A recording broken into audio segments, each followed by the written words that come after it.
আগামী পার্লামেন্টে কে যাবে আমরা জানি না, আগামী দেশে ক্ষমতায় কে যাবে আমরা জানি না। তবে এই যে ফারুকীর মতো বেয়াদব নাস্তিক মাত্র উপদেষ্টা বাংলার জমিনে বাংলার মুসলমানদের নেতা হতে পারে না। বাংলার জমিনে কোন নাস্তিক যারা কোরআনের বিরুদ্ধে কথা বলে, আল্লাহর বিরুদ্ধে কথা বলে, আল্লাহ মুহাম্মদ শফিকে তেতুল হুজুর বলে গালি দেয়, লাঠি মেরে দীর্ঘ উপদেষ্টা থেকে সরাতে ঠিক না বেঠে। আল্লাহ কোরআনে আয়াত নাযিল করে দিলেন, লাকাদ সামিআল্লাহু কাওলাল্লাযীনা ক্বালু ইন্নাল্লাহা ফাকীর ওয়া নাহনু আগনিয়া। যে ইহুদি বলেছে আমার আল্লাহ ফকির আমরা ধনী, ওই কথা দুনিয়ার কোন মানুষ না শুনলেও আমি আল্লাহ শুনেছি। ও আমার হাবিব ও আমার বন্ধু আবু বকরের বেলায়, আমার আবু বকরের বেলায় দুনিয়ার কোন মানুষের সাক্ষীর প্রয়োজন নাই। আমি আল্লাহ নিজে কোরআনের আয়াত নাযিল করে দিয়ে আমি আল্লাহ নিজে আবু বকরের সাক্ষী হয়ে গেলাম। এই জন্য জীবন যাবে, আমার বিপদ আসতে পারে, জেল হতে পারে, জুলুম হতে পারে।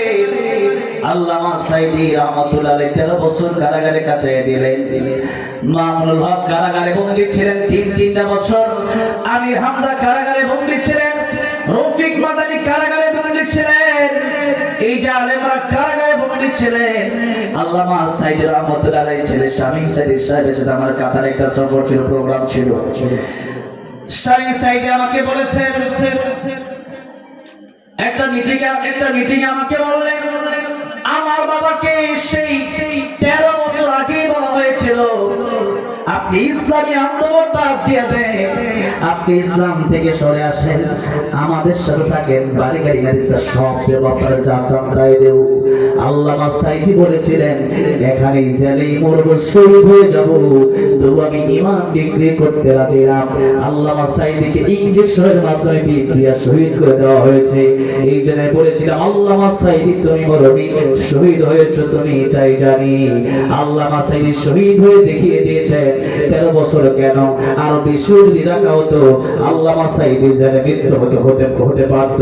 কিন্তু আল্লামা সাইদি রহমতুল্লাহ 13 বছর যুগের পর এক যুগের বেশি জেলে কারাগার ভোগ করে কাটিয়ে দিয়ে মুছে দিলেন।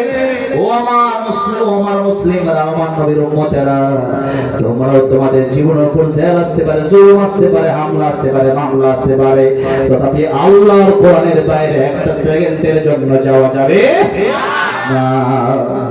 আমার ভাইরা, আমার মুরব্বি ওয়াজিরা, এই জন্য বলছিলাম বন্ধু হবে আমার 3 জন, ধরে বলেন কয়জন?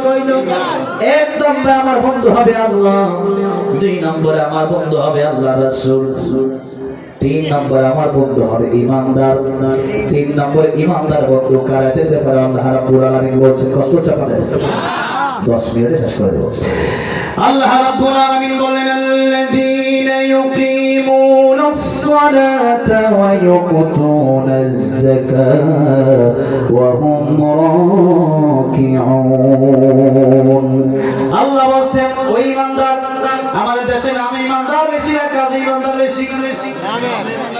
এই দেশ স্বাধীন হয়েছে 71 সালে, কিন্তু সংসদে আল্লাহর কোরআনের আইন এখনো বাস্তবায়ন হয় নাই, বুঝছে নাকি? আগামী পার্লামেন্টে কে যাবে আমরা জানি না, আগামী দেশে ক্ষমতায় কে যাবে আমরা জানি না। তবে এই যে ফারুকীর মতো বেয়াদব নাস্তিক মাত্র উপদেষ্টা বাংলার জমিনে বাংলার মুসলমানদের নেতা হতে পারে না।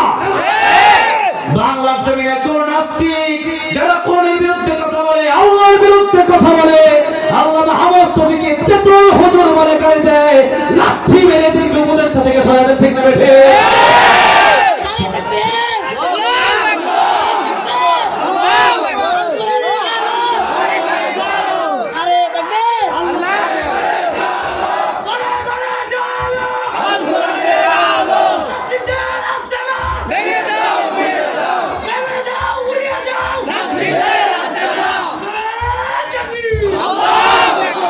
এই দেশের ভিতরে আবু সাঈদ মুগ্ধ তাদেরকে আমরা শহীদ বলেছি, কারণ তারা এমন স্বৈরাচারকে হটিয়েছে যে স্বৈরাচার আমি বলি লেডি ফেরাউন ছিল, লেডি ফেরাউন।